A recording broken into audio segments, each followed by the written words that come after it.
অনেক দিন আগের কথা।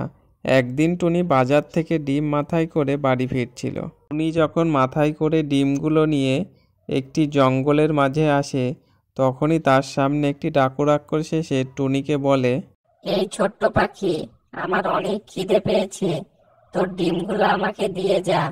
আমি তোর ওই ডিমগুলো খেয়ে আমার খিদে মেটাবো। না ডাকু রাক্ষস, আমি তোমাকে এই ডিমগুলি দিতে পারবো না। এই ডিমগুলি আমার বাড়ি নিয়ে যেতে হবে।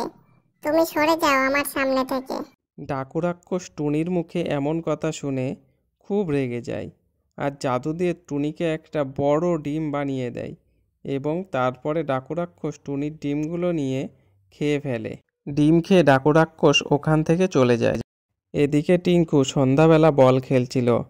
হঠাৎই তার বাবা আসে এবং বলে, টিঙ্কু, সন্ধ্যা হলে কখনো ঘরের বাইরে খেলতে নেই, আর যদি কেউ ডাকে তাহলে কখনো ঘরের বাইরে আসবে না। বাবার মুখে এই কথা শুনে টিঙ্কু অনেক ভয় পায় আর সে ঘরের ভিতর যেয়ে ঘুমিয়ে পড়ে। রাত অনেক গভীর হয়। সবাই ঘুমিয়ে পড়লেও টিঙ্কুর ঘুম আসে না। হঠাৎ সে একটি বাইরে আওয়াজ শুনতে পায়।